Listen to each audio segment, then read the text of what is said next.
Assalamualaikum warahmatullahi wabarakatuh. Halo everybody, perkenalkan nama saya Dila Putri Astriati dengan NIM 630302000128 dengan prodi akuntansi syariah kelas 5D. Nah, di video kali ini saya akan membahas mengenai konsep kepemilikan Islam dengan mata kuliah teori akuntansi syariah. Di sini, saya akan membahas beberapa submateri. Yang pertama, yaitu mengenai definisi-definisi konsep kepemilikan. Yang kedua, jenis-jenis kepemilikan. Ketiga, sebab-sebab timbulnya kepemilikan. Dan yang keempat, hubungan manusia dengan hak milik. Nah, sekarang kita masuk ke materi yang pertama mengenai definisi konsep kepemilikan. Apa sih konsep kepemilikan itu? Konsep kepemilikan, konsep bermula dari kata bahasa Latin yakni conceptum, yang mempunyai makna dapat dimengerti atau beberapa pemberitahuan. Hasil pemikiran yang erat berhubungan dalam sesuatu yang terjadi serta melahirkan petunjuk atau pokok dalam mengerjakan penelitian. Aristoteles mengatakan di mana konsep adalah perangkai pertama terhadap suatu penciptaan wawasan yang memenuhi kaidah ilmu pengetahuan dan filsafat perspektif manusia, bahwa sesuatu yang ditunjukkan terhadap pribadi itu semuanya ada pada kepemilikannya, karena siapapun di luar dirinya tidak berhak berbuat dan menggunakannya, karena orang tersebut punya keleluasaan terhadap berbuat hukum dengan harta bendanya. Misal, jual beli, pemberian hadiah, serta memberikan sesuatu pada yang lain, dan tidak bertentangan dengan syarak.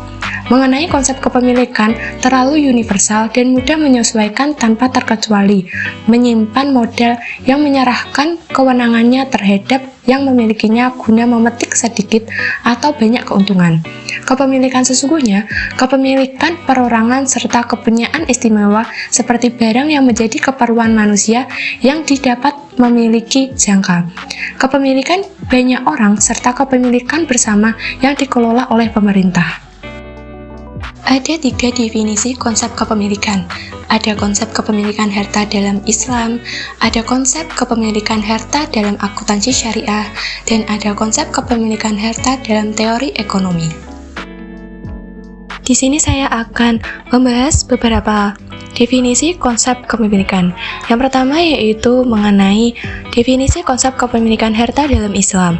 Kata milik dalam buku pokok-pokok fikih muamalah dan hukum kebendaan dalam Islam didefinisikan sebagai berikut. Kekhususan terhadap pemilik suatu barang menurut syarak untuk bertindak secara bebas bertujuan mengambil manfaatnya selama tidak ada penghalang atau syar'i.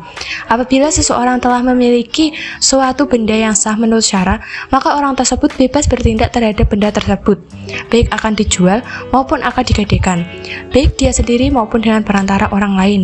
Dan demikian, milik merupakan penguasaan seseorang terhadap suatu harta sehingga seseorang mempunyai kekuasaan khusus terhadap harta tersebut.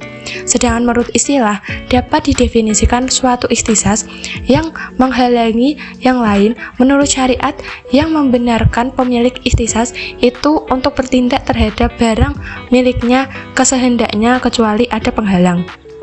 Jika pada prinsipnya, atas dasar milkiyah atau pemilikan, seseorang mempunyai keistimewaan berupa kebebasan dalam bertasarruf, atau berbuat sesuatu atau tidak berbuat sesuatu, kecuali ada halangan tertentu yang diakui oleh syarak. Kata halangan di sini adalah sesuatu yang mencegah orang yang bukan pemilik suatu barang untuk mempergunakan atau memanfaatkan dan bertindak tanpa persetujuan terlebih dahulu dari pemiliknya. Yang kedua yaitu mengenai definisi konsep kepemilikan harta dalam akuntansi syariah. Harta dalam akuntansi lebih dikenal dengan istilah aset. Aset itu sendiri terdiri dari harta atau aktiva lancar, antara lain kas, piutang, persediaan, dan aktiva tetap, misalnya tanah, mesin, peralatan. Persamaan akuntansi menyatakan bahwa aset sama dengan hutang ditambah dengan modal. Islam mengakui kepemilikan aset atau harta secara pribadi dan hanya mengizinkan penggunanya untuk kemaslahatan atau kebaikan saja. Allah berfirman dalam surat An-Nisa ayat 29, yang artinya, janganlah kamu saling memakan harta sesamamu dengan jalan yang batil. Kepemilikan mutlak atas aset atau harta ada di tangan Allah Subhanahu wa taala, seperti firman-Nya dalam Al-Qur'an surat Yunus ayat 55, yang artinya, sesungguhnya kepunyaan Allah apa yang ada di langit dan di bumi. Selanjutnya, Allah menegaskan bahwa harta yang ada pada manusia adalah milik Allah. Seperti dalam surat An-Nur ayat 33, Allah berfirman, dan berikanlah kepada mereka sebagian harta Allah yang dikaruniakannya kepadamu. Makna yang tersirat adalah bahwa harta yang ada pada diri manusia adalah kepunyaannya. Harta yang ada di manusia hanya merupakan titipan dari Allah Subhanahu wa taala, dan dalam harta tersebut terdapat hak orang lain. Jadi dalam akuntansi syariah, aset tetap diakui apabila memenuhi persyaratan syariah dalam memperolehnya dan bukan didapat dari unsur-unsur yang melanggar aturan syariah. Dan untuk definisi yang ketiga yaitu mengenai definisi konsep kepemilikan harta dalam teori ekonomi. Status manusia mempunyai sifat yang khas, selaras dan sejalan dengan konsep hak milik dalam Islam. Konsep kapitalisme maupun komunisme berbeda dan bertolak belakang dengan konsep dalam Islam. Tak satu pun dari kedua sistem di luar Islam tersebut yang berhasil menempatkan individu selaras dalam suatu mosaik sosial. Kebebasan dalam hak milik pribadi merupakan dasar kapitalisme dan penghapusannya merupakan sasaran pokok ajaran sosialisme. Konsep kapitalisme tentang kepemilikan ini merupakan bagian dari 4 pokok kebebasan yang diinginkan oleh mereka, yaitu untuk yang pertama, kebebasan beragama, kedua, kebebasan berpendapat, ketiga, kebebasan kepemilikan, dan yang terakhir, keempat, kebebasan bertingkah laku. Sedangkan sosialisme menghapuskan hak milik pribadi dan mengalihkan semua hak milik menjadi hak milik negara. Mengakui hak milik pribadi bagi kaum sosialis merupakan kezaliman dan penyimpangan sehingga harus dihapus.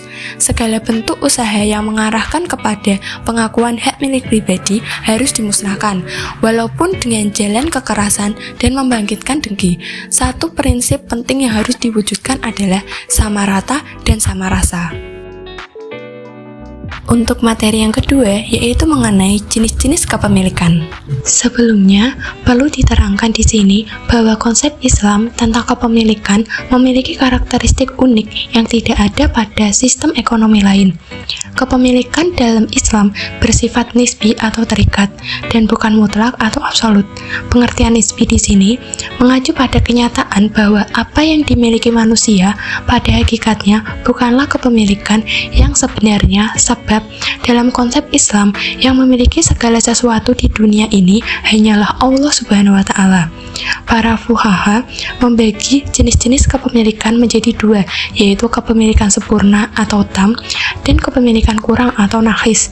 2 jenis kepemilikan ini mengacu pada kenyataan bahwa manusia dalam kapasitasnya sebagai pemilik suatu barang dapat mempergunakan dan memanfaatkan substansinya saja atau nilai gunanya saja atau kedua-duanya.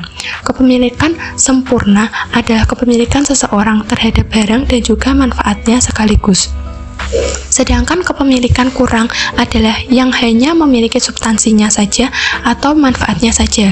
Kedua jenis kepemilikan ini akan memiliki konsekuensi syara yang berbeda-beda ketika memasuki kontrak muamalah seperti jual beli, sewa, pinjam meminjam, dan lain-lain. Untuk materi yang selanjutnya, yaitu materi yang ketiga, mengenai sebab-sebab timbulnya kepemilikan. Apa saja sih sebab-sebab timbulnya kepemilikan itu? Nah, ada beberapa faktor-faktor yang menyebabkan terjadinya kepemilikan dalam syariah. Ada 4 macam, yaitu yang pertama, kepenguasaan terhadap barang-barang yang diperbolehkan.